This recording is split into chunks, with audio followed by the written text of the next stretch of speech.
नमस्कार दोस्तों, स्वागत आप सभी का आपके अपनी YouTube channel online study DK में। और आज हम देखने वाले हैं यहाँ पर बाल विकास एवं शिक्षा शास्त्र के 150 अति महत्वपूर्ण प्रश्न जो कि उपयोगी होंगे आपके आने वाली टेट एग्जाम के लिए।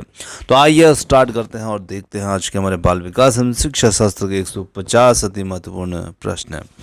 बढ़ते हैं फर्स्ट क्वेश्चन की ओर। सबसे फर्स्ट क्वेश्चन यहाँ पर आता है, जीन पियाजे ने जिनेवा में किसकी स्थापना की? तो यहाँ पर देखिए प्रश्न जो है, जीन पियाजे ने जिनेवा में किसकी स्थापना की? तो यहाँ पर जीन पियाजे ने जिनेवा में एक लेबोरेटरी स्कूल की स्थापना की थी, जहाँ पर जिसमें उन्होंने मनोविज्ञान के कई प्रयोग किए।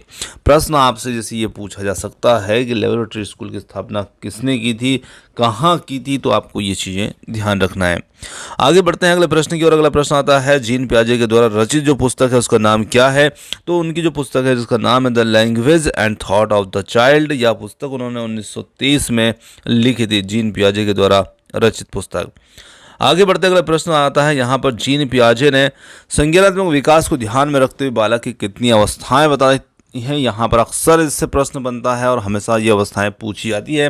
तो जीन पियाजे ने संज्ञानात्मक विकास की जो 4 अवस्थाएं बताई हैं, 4 अवस्थाओं को भी देखते हैं। यहाँ पर चारों अवस्थाएं जो हैं इस प्रकार से हैं: संवेदी गत्यात्मक अवस्था, पूर्व संक्रियात्मक, ठोस मूर्त संक्रियात्मक अवस्था और औपचारिक संक्रियात्मक अवस्था।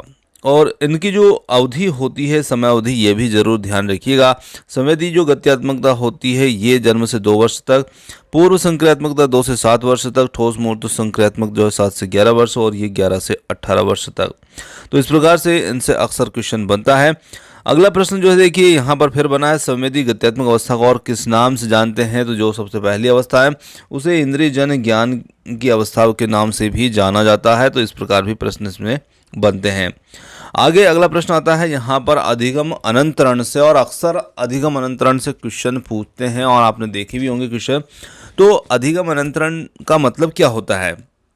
तो देखिए अधिगम अनंतरण का जो मतलब होता है वो मतलब होता है कि जब किसी भी पूर्व ज्ञान के आधार पर हम नए ज्ञान को सीखते हैं, मतलब हमारे पास जो हमारा पूर्व ज्ञान है उसके आधार पर जब हम नया ज्ञान उससे सीखते हैं, उसकी मदद से सीखते हैं, तो उसी को हम कहते हैं अधिगम का अनंतरण।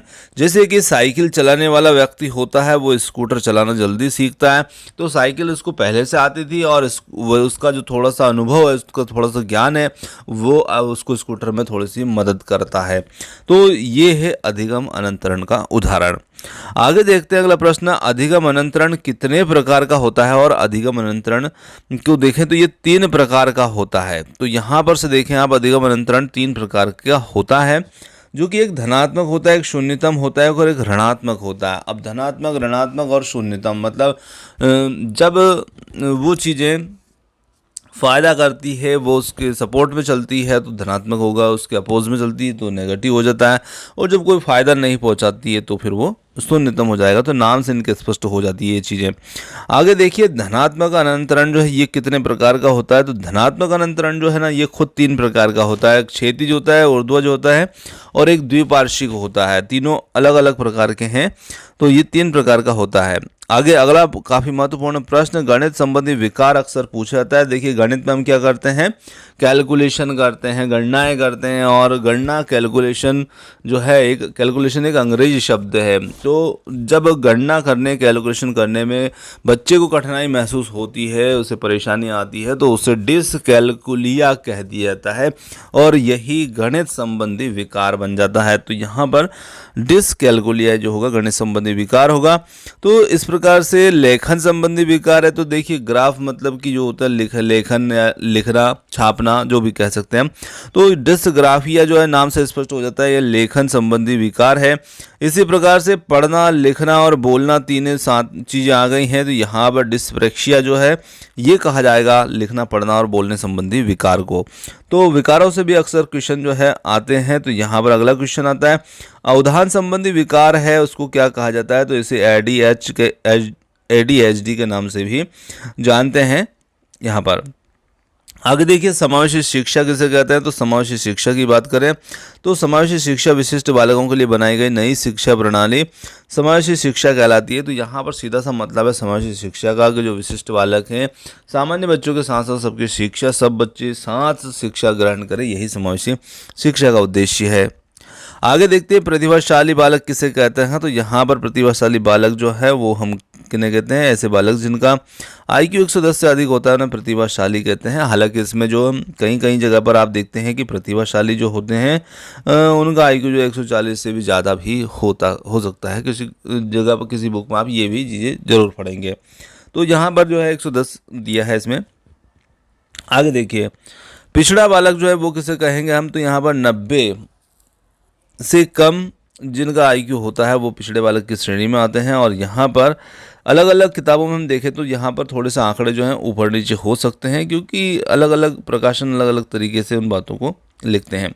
अब देखिए यहाँ पर सामान्य बुद्धि का बालक बताया, औसत बुद्धि का बालक 90 से 110 के मध्य में रहेगा। और आगे चलते हैं तो सृजनशील बालक जो है वो हम किन्हें कहेंगे। तो सृजनशील बालक वे बालक होते हैं जिनमें कुछ नया करने की क्षमताएं होती है, जो नए नए आविष्कार या अनुसंधान करने की क्षमता भी रखते हैं। ऐसे बालकों को हम कहते हैं सृजनशील बालक। सृजनशील बालकों का IQ कितना होता है। तो यहाँ पर इनका IQ जो है 120 से अधिक होता है।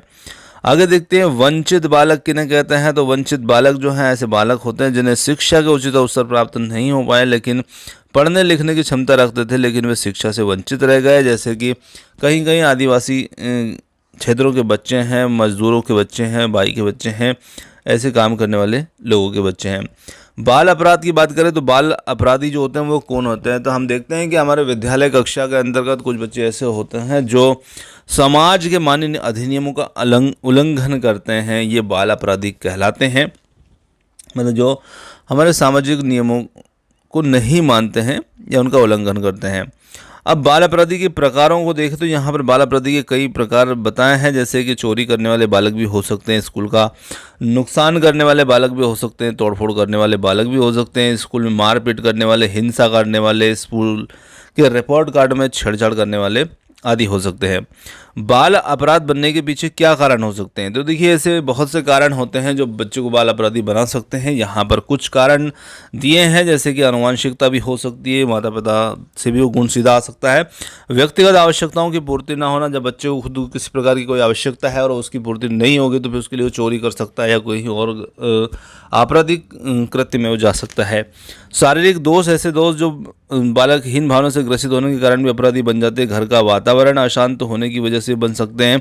इसी के साथ में कुसंगति के कारण भी बन सकते हैं। दादा नानी दादी के कारण, अधिक लाड़ प्यार के कारण, स्तरहीन मनोरंजन, माता पिता का गरीब होना, पक्षपातपूर्ण व्यवहार, माता पिता का तलाक आदि बहुत से कारण जिम्मेदार हो सकते हैं इन परिस्थितियों के लिए। आगे देखें बाल अपराधियों के उपचार क्या क्या हैं। तो यहाँ पर कुछ विधियाँ हैं, मनोवैज्ञानिक विधि है, समाजशास्त्र विधि, वैधानिक विधि, इनके माध्यम से बाल अपराधियों के उपचार किए जा सकते हैं। आगे देखें समस्याग्रस्त बालक कौन कौन से होते हैं। तो समस्याग्रस्त बालक जो होते हैं ऐसे बालक होते हैं जिनके व्यवहार में कोई असामान्य बात होती है जिसके कारण वे समस्याग्रस्त बालक बन जाते हैं। तो जैसे कक्षा में देर से आना, स्कूल से भाग जाना आदि, ये कुछ बातें जो हैं उन बच्चों में देखने को मिलती है। तो ऐसे बालक को हम समस्याग्रस्त बालक कहेंगे। समस्याग्रस्त बालकों की समस्या शिक्षक कैसे दूर कर सकते हैं या कैसे शिक्षक के द्वारा दूर की जा सकती है। अब देखिए बच्चे की अपनी खुद की कोई समस्या हो सकती है, तो ऐसे बच्चे को शिक्षक को चाहिए कि ऐसे बालकों को अलग अलग बिठाएं। मतलब जब ऐसे समस्याग्रस्त बालक है तो उनको, ऐसे बच्चों को साथ साथ ना बिठाएं। साथ साथ मतलब जो 2-4 समस्याग्रस्त बालक हैं उनको एक साथ ना बिठाएं, अलग अलग बिठाएं और कक्षा में सबसे आगे बिठाएं। साथ ही साथ शिक्षक को स्वयं बालक की समस्याओं का कारणों को पता करना चाहिए और उन्हें दूर करने का प्रयास करना चाहिए। शिक्षक को ऐसे बालकों के घर जाकर के उनकी समस्या का पता लगाना चाहिए। तो यहाँ पर इस प्रकार कुछ कारण यहाँ पर सुधार करने के लिए दिए हैं। आगे देखिए गिलफोर्ड ने सृजनशीलता के 4 तत्व बताए हैं। वो 4 तत्व कौन से हैं। तो यहाँ पर वो 4 तत्व हैं लोचशीलता, मौलिकता, अपसरशीलता, केंद्र विमुख आदि। ये 4 तत्व जो हैं गिलफोर्ड ने सृजनशीलता के बताए हैं। आगे है सृजनात्मकता के प्रमुख तत्व कौन कौन से हैं। तो यहाँ पर सृजनात्मकता के प्रमुख तत्व मौलिकता, नवीनता, लोचशीलता, विस्तारण करने की क्षमता, विभिन्नता, ये सृजनात्मकता के प्रमुख तत्व हैं। सृजनशील बालकों की विशेषताएं क्या क्या है। सृजनशील बालक जो होते हैं उनकी क्या विशेषताएं होती हैं। तो देखिए सृजनशील बालक जो होते हैं वो जिज्ञासु प्रवृत्ति के होते हैं। मतलब उनको बहुत कुछ जानने की इच्छा रहती है, पहली बात यहाँ पर आ जाती है। दूसरी बात होती है सृजनशील बालकों में उच्च महत्वाकांक्षा वाले होते हैं, उनकी महत्वाकांक्षा उच्च होती है और सृजनशील बालकों के विचार व्यापक होते हैं। सृजनशील बालकों में संवेदनशीलता अधिक पाई जाती है और सृजनशील बालकों में एकाग्रता भी पाई जाती है। तो ये कुछ लक्षण है सृजनशील बालकों के। मनुष्य एक सामाजिक प्राणी है, ऐसा कहने वाले जो थे वो थे अरस्तु, जिन्होंने कहा कि मनुष्य एक सामाजिक प्राणी है। ये कथन है इनका। तो कथन पूछा जाता है इनका इस प्रकार से, बालक के समाजीकरण की पहली पाठशाला कौन सी होती है? बहुत अच्छा प्रश्न है और अक्सर पूछा जाता है वाला प्रश्न है यहाँ पर। बालक के घर जो है, उसका परिवार जो है वो पहली पाठशाला है समाजीकरण की, दूसरी खेल का मैदान है और तीसरी पाठशाला जो है उसका स्कूल है। कभी कभी दूसरी स्कूल को बोल देते हैं। बुद्धि का संज्ञानात्मक सिद्धांत देने वाले जो थे जीन पियाजे थे, जिन्होंने उसी संज्ञानात्मक सिद्धांत में 4 अवस्थाएं जो बताई थी। सबसे पहला प्रश्न हमने देखा था, दूसरा प्रश्न उसमें। आगे देखिए, बुद्धि का संवेगात्मक विकास का सिद्धांत जो था वो किसने दिया था? तो बुद्धि का संवेगात्मक विकास का सिद्धांत देने वाले जो थे वो थे गोलमैन, और इन्होंने ये दिया था। आगे है बुद्धि का संरचना सिद्धांत देने वाले जो थे वो थे आइजेंक ने यहाँ पर ये सिद्धांत दिया था। और किशोर की सबसे नाजुक एवं संवेदनशील समस्या क्या होती है? तो किशोरों की सबसे नाजुक और संवेदनशील समस्या जो होती है यौन संबंधी समस्याएं हो सकती है, क्योंकि इस उम्र में ये घटनाएं ज़्यादा देखने को मिलती है। आगे देखते हैं मानव विकास की किस अवस्था के बाद व्यक्ति परिपक्व हो जाता है? तो यहाँ पर मानव विकास की किस अवस्था के बाद व्यक्ति परिपक्व हो जाता है? तो किशोर अवस्था के बाद व्यक्ति निश्चित रूप से परिपक्व हो जाएगा, क्योंकि उसके बाद वो फिर वयस्कता की श्रेणी में भी चला जाएगा और परिपक्व भी हो जाएगा। शिक्षण की विभिन्न विधियों के प्रयोग के लिए कौन सी अवस्था सर्वाधिक उपयुक्त है? तो यहाँ पर शिक्षण की विभिन्न विधियों के लिए जो बाल्य अवस्था होती है वो सबसे ज़्यादा उपयुक्त मानी जाती है। मैं कौन हूँ, क्या हूँ आदि जैसी प्रबल भावनाएं बालक के विकास की अवस्था के सूचक हैं। तो ये सब अवस्थाएं, ऐसी भावनाएं जो हैं वो मैं क्या हूँ, कौन हूँ, ये सब किशोर अवस्था में देखने को मिलती है। विकास कभी न समाप्त होने वाली प्रक्रिया है। यह विचार किस सिद्धांत से संबंधित है? तो निरंतरता के सिद्धांत से ये विचार जो है संबंधित है।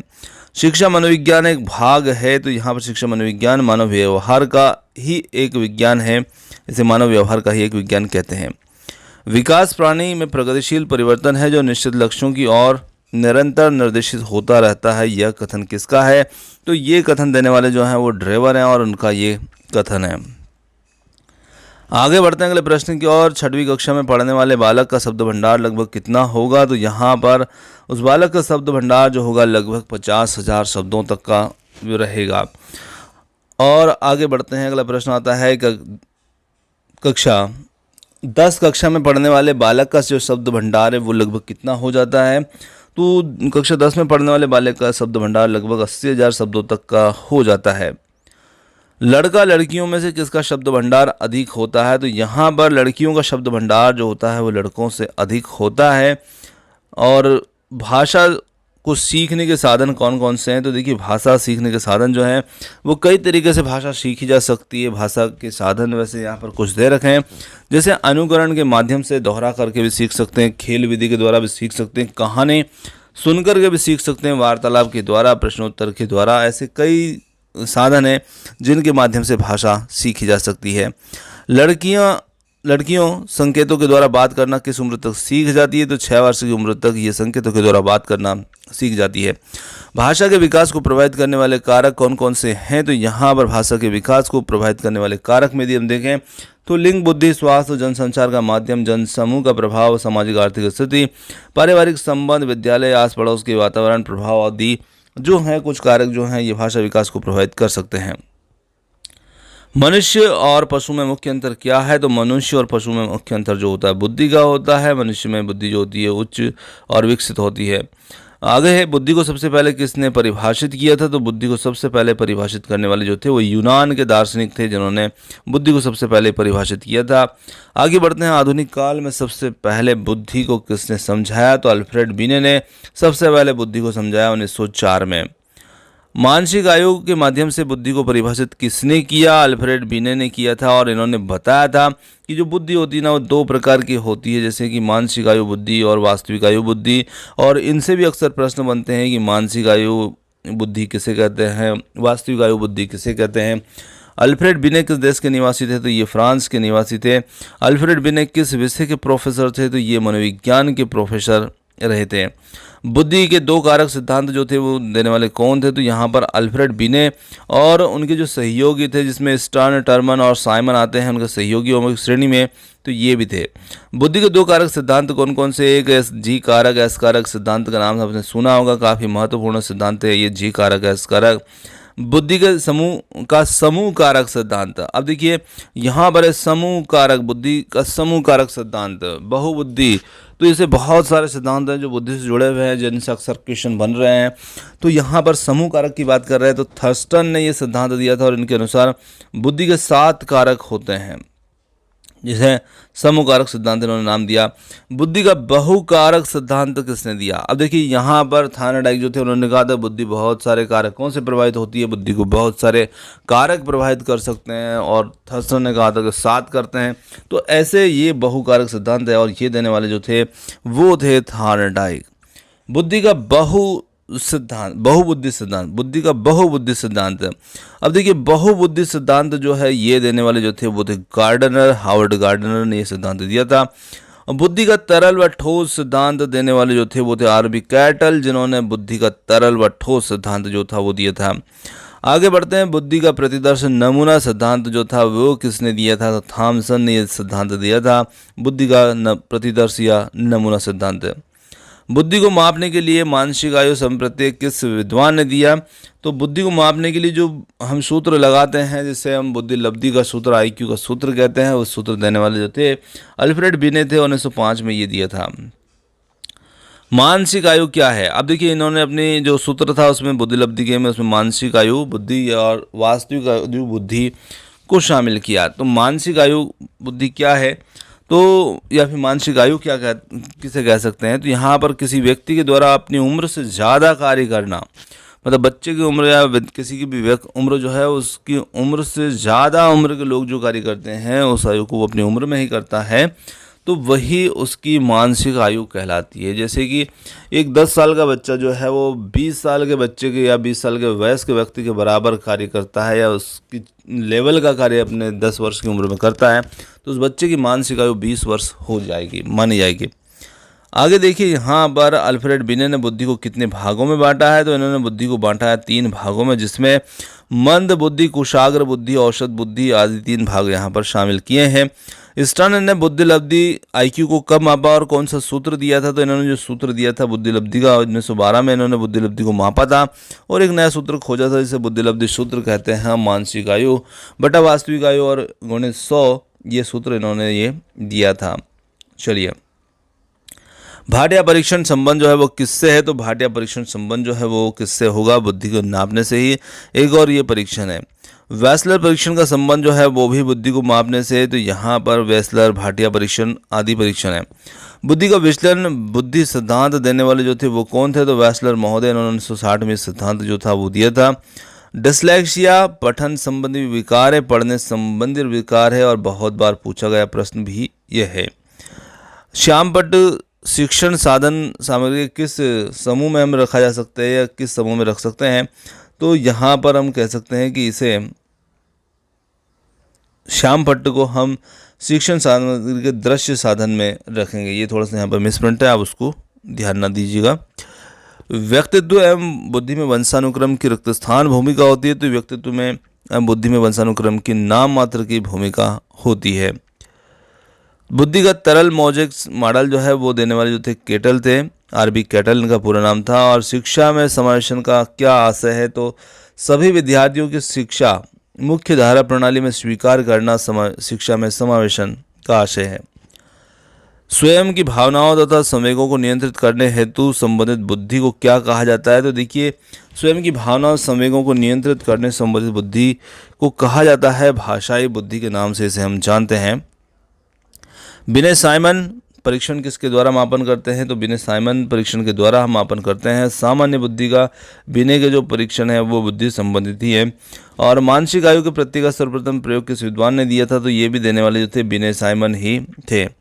140 से अधिक बुद्धि लब्धि वाले बच्चे को हम किस श्रेणी में रखेंगे? तो देखिए, हमने सबसे पहले एक प्रश्न देखा था जहाँ पर उसमें जो बताया था आईक्यू लेवल जो प्रतिभाशाली का वो बता दिया था उसमें 110। तो कहीं कहीं ऐसी किताबें हैं जहाँ पर उनको बता दिया जाता है, पर एक आम तौर पर 140 आईक्यू से अधिक बुद्धि लब्धि वाला जो बच्चा होता है वो प्रतिभाशाली में आता है। तो ये आप सही उत्तर माने 140 से अधिक को। आगे देखिए, सृजनशीलता मौलिक परिणामों को अभिव्यक्त करने की मानसिक क्रिया है और यह कथन किसका है? तो ये कथन जो है क्रो एंड क्रो का है। मानसिक आयु का प्रत्यय किस वैज्ञानिक ने दिया? तो ये विनय साइमन ने दिया है। मानसिक आयु का संप्रत्यय द्वितत्व सिद्धांत के प्रतिपादक हैं स्पीयरमैन, और इन्होंने ये दिया है द्वितत्व सिद्धांत। गिलफोर्ड ने कितनी मौलिक मानसिक योग्यताओं के आधार पर बुद्धि की संरचना का वर्णन किया है? तो इन्होंने 3 मौलिक मानसिक योग्यताओं के आधार पर बुद्धि की संरचना का वर्णन किया है। किशोर प्रौढ़ों को अपने मार्ग में बाधा समझता है जो उसे अपनी और स्वतंत्रता का लक्ष्य प्राप्त करने से रोकते हैं। ये कथन देने वाले जो थे कौन है? तो यहाँ पर काल्सनिक जो है इनका ये कथन है और बहुत अच्छा कथन है, क्योंकि किशोर वास्तव में प्रौढ़ों को अपने मार्ग की बाधा ये समझते हैं। आगे देखते हैं, किशोरावस्था वह अवस्था है जिसके द्वारा एक विकासमान व्यक्तित्व बाल्य अवस्था से प्रौढ़ावस्था तक पहुंचता है। यह कथन किसका है? तो ये कथन जो है वो जर्सिल्ड का है। आगे देखते हैं, 25 से कम बुद्धि वाला बालक जो होता है वो क्या कहलाता है? तो 25 से कम बुद्धि वाले बालक को हम कहते हैं जड़ बुद्धि बालक। यौन यदि समस्त जीवन का नहीं तो किशोर अवस्था का अवश्य ही मूल तत्व है, ये कहने वाले कौन थे? तो देखिए, यौन यदि समस्त जीवन का नहीं तो किशोर अवस्था का अवश्य ही मूल तत्व है, ये कहने वाले जो थे वो थे रास, और इनका ये कथन है। आगे देखते हैं, कुशाग्र बुद्धि अथवा प्रतिभावान बालक जो निरंतर किसी भी उचित कार्य क्षेत्र में अपनी अद्भुत कार्य कुशलता और प्रवीणता का परिचय देता है, यह कथन किसका है? तो देखिए, एक कुशाग्र बुद्धि और एक प्रतिभावान बालक तो निश्चित रूप से किसी भी क्षेत्र में अपने कार्य क्षेत्र में उचित अद्भुत कार्य कुशलता और प्रवीणता का परिचय देता है, और ये कथन देने वाले जो हैं वो हैविंग हर्स्ट हैं। तो यहाँ पर उत्तर हो जाएगा। पिछड़ा बालक वो बालक है जो अपने अध्ययन के मध्यकाल में ही अपनी कक्षा का कार्य उसकी आयु के अनुसार एक कक्षा नीचे का है करने में असमर्थ रहता है। ये कथन देने वाले जो हैं सिरिल बर्ड ने पिछड़े बालक को परिभाषित किया है अपने इस कथन के अनुसार। समस्यात्मक बालक उन बालकों के लिए भी प्रयोग किया जाता है जिनका व्यवहार अथवा व्यक्तित्व किसी बात में गंभीर रूप से असामान्य होता है, और यह कथन किस मनोवैज्ञानिक का है? तो यहाँ पर यह कथन जो है वैलेंटाइन का है। आगे देखें, वह बालक जो समाज के द्वारा स्वीकृत आचरणों का पालन नहीं करता है अपराधी कहलाता है। किसने कहा? तो ऐसा कहने वाले जो हैं वो यहाँ पर हीली है, और इन्होंने कहा है कि वो बाल अपराधी कहलाएगा। बुद्धि के सिद्धांत को बालों का ढेर कहा जाता है। बहुत अच्छा प्रश्न है, और यहाँ पर बहुतत्व सिद्धांत। बहुतत्व सिद्धांत का मतलब है कि बुद्धि को बहुत सारे कारक जो है वो प्रभावित करते हैं। तो यहाँ पर बहुतत्व सिद्धांत कहा गया है बालों का ढेर बुद्धि के इस सिद्धांत को। व्यक्ति के चेहरे को देखकर उसकी बुद्धि का पता लगाया जा सकता है, यह कथन किसका है? बहुत अच्छा कथन है, और व्यक्ति को चेहरे को देखकर उसकी बुद्धि का पता लगाया जा सकता है, ये कथन लेवेटर का है, जिन्होंने कहा है वे शिक्षार्थी जो समृद्ध ज्ञान और शैक्षणिक दक्षता को हार्दिक इच्छा प्रदर्शित करते हैं उनके पास होता है। तो निश्चित रूप से ऐसे विद्यार्थियों के पास निष्पादन उपगम अभिविन्यास होता है। प्रतिभाशाली बालक वो है जो अपने उत्पादन की मात्रा, दर तथा गुणवत्ता में विशिष्ट होता है। यह कथन देने वाले कौन है? तो ये कथन देने वाले टर्मन और ऑर्डन है, जिन्होंने ये कथन दिया है। वह स्तर जिसमें बच्चा किसी घटना वस्तु के बारे में तार्किक रूप से सोचना शुरू कर देता है, बहुत महत्वपूर्ण कथन है ये, और उसे कौन सी अवस्था कहा जाता है? तो ये जो बात है, ये जो कथन है, यहाँ पर जो मूर्त क्रियात्मक अवस्था बताई है, जो जीन पियाजे ने संज्ञानात्मक विकास की जो 4 अवस्थाएं दी उन्हीं से संबंधित ये प्रश्न है। सृजनात्मकता मुख्य रूप से किससे संबंधित होती है? तो सृजनात्मकता मुख्य रूप से अपसारी चिंतन से संबंधित होती है। चिंतन अनिवार्य रूप से क्या है? तो चिंतन अनिवार्य रूप से एक संज्ञानात्मक गतिविधि है, और जो किसी बालक में चिंतन की योग्यता उसके सफल जीवन का मूल आधार है। यह कथन किसका है? तो क्रो एंड क्रो का ये कथन है, किसी बालक में चिंतन की योग्यता उसके सफल जीवन का आधार है, क्रो एंड क्रो का। चिंतन की दृष्टि से किसी बच्चे में सर्वश्रेष्ठ चिंतन है तो उसे क्या कहेंगे? तो चिंतन की दृष्टि से यदि बच्चे में सर्वश्रेष्ठ चिंतन है तो उसे हम कहेंगे तार्किक चिंतन। पियाजे के अनुसार किसी बालक में तार्किकता का अभाव किस आयु तक होता है? तो लगभग 7 वर्ष तक तार्किकता का थोड़ा सा अभाव होता है, कमी होती है। किसी बच्चे के चिंतन में आयु बढ़ने के साथ साथ किसकी प्रधानता बढ़ती है? तो किसी बच्चे में चिंतन बढ़ने के साथ साथ, आयु बढ़ने के साथ साथ तर्क की प्रधानता उसमें बढ़ने लगती है। बच्चा फिर जैसे जैसे आयु बढ़ती है वैसे वैसे तर्क करने लगता है। जन्म के बाद किसी बालक में चिंतन का विकास कब प्रारंभ होता है? तो देखिए, चिंतन का विकास जो है वो प्रारंभ हो जाता है 2 वर्ष की आयु के बाद से। किसी छात्र का बौद्धिक विकास, शारीरिक विकास तथा संवेगात्मक विकास, उसकी विकास की प्रक्रिया का कौन सा कारक है? तो ये उसकी आंतरिक कारक होगा। माता पिता से संतानों को प्राप्त होने वाले गुण वंशानुक्रम कहलाते हैं, आनुवंशिक गुण इन्हें कहते हैं। विकास, बालक के विकास की प्रक्रिया की बात करें तो बालक के विकास की शुरुआत जो होती है वो जन्म से पूर्व यानी कि गर्भ अवस्था से ही हो जाती है। विकास की प्रक्रिया की बात करें तो ये कब तक चलती है? तो निश्चित रूप से जीवन पर्यंत चलती रहती है कि जीवन पर्यंत हम कुछ ना कुछ जो है अपने आप को डेवलप करते हैं, सीखते रहते हैं। सामान्य रूप से विकास की कितनी अवस्थाएं मानी गई है? तो एक सामान्य रूप से देखें तो 5 अवस्थाएं इसमें मानी गई है। वातावरण में सब बाह्य तत्व आ जाते हैं जिन्होंने व्यक्ति को जीवन आरंभ करने के समय प्रभावित किया था। यह परिभाषा किसकी है? तो ये परिभाषा देने वाले जो हैं वो वुडवर्थ हैं, जिन्होंने ये परिभाषा दी है। वंशानुक्रम व्यक्ति को जन्मजात विशेषताओं का पूर्ण योग है और यह कथन देने वाले जो हैं B.N. झा है। चलिए, कौन सी विशेषता विकास पर लागू नहीं होती है? तो विकास को स्पष्ट इकाइयों में मापा जा सकता है, ये विशेषता यहाँ पर लागू नहीं होती है। बालक की तीव्र बुद्धि का विकास पर क्या प्रभाव पड़ता है? तो विकास सामान्य से तीव्र होता है, यही प्रभाव यहाँ पर पड़ेगा। विकास एक प्रक्रिया है, निरंतर चलने वाली प्रक्रिया है और इसे निरंतरता का सिद्धांत भी के रूप में भी देखा जाता है। अंतर्दर्शन विधि में बल दिया जाता है, तो अंतर्दर्शन विधि जो होती है इसमें बल देते हैं, स्वयं के अध्ययन पर इसमें बल दिया जाता है। बालक को आनंददायक सरल कहानियों के द्वारा नैतिक शिक्षा प्रदान करनी चाहिए, यह कथन किसका है? बहुत अच्छी बात, बहुत अच्छा कथन है। बालक को आनंददायक और सरल कहानी के माध्यम से ही नैतिक शिक्षा का प्रदान करना चाहिए, यह कथन जो है कॉलसनिक का है। जब हम किसी व्यक्ति के विकास के विषय में चिंतन करते हैं तो हमारा आशय है उसकी कार्य क्षमता से होता है, उसकी परिपक्वता से होता है, उसकी शक्ति ग्रहण करने से होता है। यहाँ पर संवेगात्मक विकास में किस अवस्था में तीव्र परिवर्तन होता है? तो किशोर अवस्था जो होती है वहाँ पर संवेगात्मक विकास में तीव्र परिवर्तन होता है। वृद्धि और विकास जो हैं एक दूसरे के पूरक माने जाते हैं, वृद्धि और विकास। चारित्रिक विकास का प्रतीक है, तो चारित्रिक विकास का प्रतीक जो है उत्तेजना मानी गई है। आगे देखिए, विकासात्मक पद्धति को कहते हैं, तो यहाँ पर इस पद्धति को कहा जाता है उत्पत्ति मूलक विधि भी इसको कहते हैं। मानसिक विकास के लिए अध्यापक का कार्य क्या है? तो बच्चों के मानसिक विकास के लिए निश्चित रूप से अध्यापक का कार्य क्या होता है? तो यहाँ पर हम कह सकते हैं कि बालकों को सीखने के पूरे अवसर जो हैं वो प्रदान किए जाएँ, दिए जाएँ। छात्र छात्राओं के शारीरिक स्वास्थ्य की ओर पूरा ध्यान दिया जाए। व्यक्तिगत भेदों को ध्यान में रखते हुए उनके लिए समुचित वातावरण की व्यवस्था करें। तो शिक्षक बच्चों के मानसिक विकास के लिए यहाँ पर प्रयास इस प्रकार कर सकते हैं। वाटसन ने नवजात शिशु में मुख्य रूप से किन संवेगों की बात कही है? तो वाटसन ने नवजात शिशु में भय, क्रोध और स्नेह इन संवेगों की बात कही है। किशोर अवस्था की मुख्य समस्याएं क्या हैं? तो वैसे तो किशोर अवस्था जो होती है उसकी बहुत सारी अपनी समस्याएं होती हैं, पर यहाँ पर कुछ गिनी चुनी समस्याएं हैं। जैसे कि मुख्य समस्या उनके समायोजन की रहती है। काम और संवेगात्मक समस्याएं भी उस अवस्था में देखने को मिलती है। शैशव अवस्था जो है वो मानी गई है। तो देखिए, शैशव अवस्था को कहीं पर हम देखते हैं तो कहीं पर 0 यानी कि जन्म से लेकर के तो 5 वर्ष तक, कहीं पे 4 वर्ष तक। तो हर मनोवैज्ञानिक ने अपना अपना एक वर्गीकरण अलग तरीके से किया है। तो एक सामान्य रूप से यहाँ पर यदि हम देखें तो लगभग 5, 6, 7 वर्ष तक भी हम जा सकते हैं। तो जन्म से 7 वर्ष यहाँ पर उत्तर दे रखा है। तो हो सकता है कि कहीं पर 5 वर्ष भी मिले आपको, कहीं पर 4 वर्ष भी मिले, तो ये हो सकता है अंतर।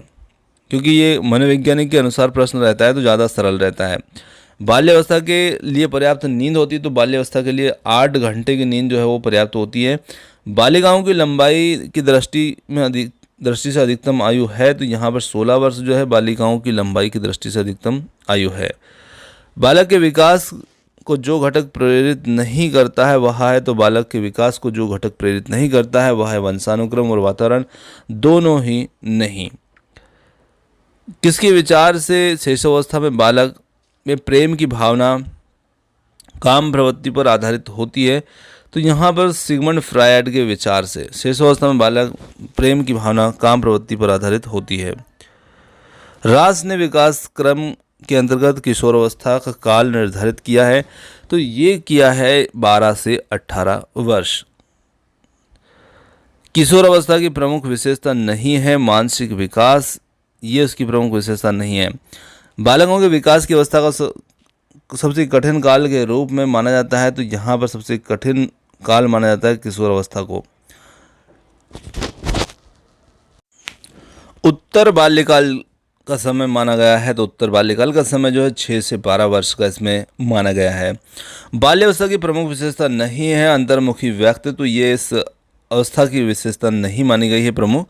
विकासवाद के समर्थक की बात करें तो यहाँ पर डीके घोष, गाल्टन, डार्विन ये विकासवाद के समर्थक रहे हैं। विकास का तात्पर्य क्या होता है, तो विकास हम कह सकते हैं वो प्रक्रिया जिसमें बालक परिपक्वता की ओर बढ़ते हैं, उसे हम विकास कहते हैं।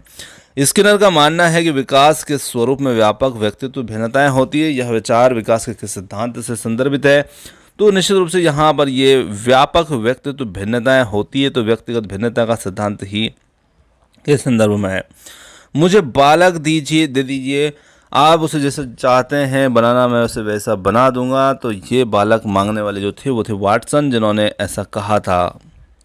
आगे देखिए, केवल 2 प्रकार की मूल प्रवृत्ति है और मृत्यु और जीवन, यह विचार देने वाले जो थे वो थे सिगमंड फ्रायड, जिनका ऐसा मानना था कि केवल 2 मूल प्रवृत्तियां होती है, जन्म और मृत्यु।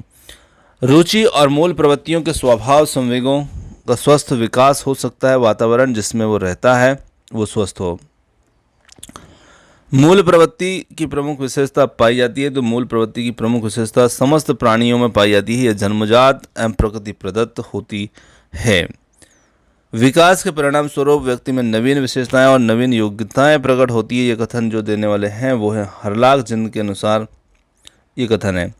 शैशवावस्था की प्रमुख मनोवैज्ञानिक विशेषता क्या है, तो यहाँ पर मूल प्रवृत्त्यात्मक व्यवहार जो है ये प्रमुख विशेषता है। शैशवावस्था में सीखने की प्रक्रिया का स्वरूप होता है, तो शैशवावस्था में सीखने की प्रक्रिया में बहुत तीव्रता होती है और तीव्र ये स्वरूप होता है। बाल्यावस्था में प्रमुख मनोवैज्ञानिक विशेषता क्या है, तो बाल्यावस्था में हम देखते हैं सामूहिकता की जो भावना होती है ये इसकी प्रमुख मनोवैज्ञानिक विशेषता होती है। बाल्यावस्था में शिक्षा का स्वरूप होना चाहिए, तो बाल्यावस्था में शिक्षा का जो स्वरूप है, बच्चों को शिक्षा बाल्यावस्था में खेलों के माध्यम से, रचनात्मक कार्यों के माध्यम से शिक्षा दी जानी चाहिए। इसी के साथ में बढ़ते हैं आगे। बालक में अभिवृद्धि जैविकी नियमों के अनुसार होती है, ये कथन है, तो ये कथन देने वाले जो हैं वो हरलाक हैं और हरलाक का ये कथन है। नियम निम्न में से कौन सा कारक वृद्धि या विकास को प्रभावित करता है, तो यह कथन जो है ये किसका है, तो ये ग्रीन का कथन है। पर्यावरण बाहरी वस्तुएं जो हमें प्रभावित करती है, ऐसा कथन देने वाले जो थे वो रास है, ये रास का कथन है। बुद्धि लब्धि के लिए विशिष्ट श्रेय किस मनोवैज्ञानिक को जाता है, तो ये जाता है स्टर्न को। शैशवावस्था की प्रमुख मनोवैज्ञानिक विशेषता जो है वो क्या है, तो मूल प्रवृत्त्यात्मक व्यवहार जो है शैशवावस्था की प्रमुख मनोवैज्ञानिक विशेषता है। शैशवावस्था में सीखने की प्रक्रिया का स्वरूप कैसा होता है, तो सीखने की प्रक्रिया जो होती है उसमें निश्चित रूप से तीव्रता होती है। बाल्यावस्था की प्रमुख विशेषता सामूहिकता की भावना इस अवस्था में देखने को मिलती है। एज अ प्यूबर्टी की बात करें तो यहाँ पर पूर्ण किशोरावस्था जो होती है उसे एज अ प्यूबर्टी कहा जाता है। व्यक्ति के स्वाभाविक विकास को क्या कहते हैं, तो यहाँ पर व्यक्ति के स्वाभाविक विकास को हम कहते हैं अभिवृद्धि। सीखने की प्रक्रिया के अंतर्गत शिक्षा मनोविज्ञान अध्ययन करता है, तो प्रेरणा पुनर्मिलन के प्रभाव का अध्ययन करता है। सिगमंड फ्रायड के अनुसार निम्न में से मन की 3 स्थितियां हैं, तो यहाँ पर चेतन, अर्धचेतन और अचेतन ये 3 स्थितियां देखने को मिलती है। इड, ईगो, सुपर ईगो जो है ये मानव की संरचना का अभिन्न भाग मानता है। तो ये मानने वाले जो हैं वो सिगमंड फ्रायड हैं, जो कि इस प्रकार से मानते हैं। तो दोस्तों यहाँ पर आज के हमारे बाल विकास एवं शिक्षा शास्त्र के जो 150 प्रश्न थे ये समाप्त होते हैं। क्वेश्चन आपको कैसे लगे कमेंट्स करके जरूर बताइएगा, और वीडियो पसंद आया तो वीडियो को लाइक, शेयर, चैनल को सब्सक्राइब जरूर कीजिएगा। आपने जो समय दिया उसके लिए बहुत बहुत धन्यवाद। Thanks for watching. मिलते हैं जल्द ही एक और नए किसी वीडियो के साथ। धन्यवाद।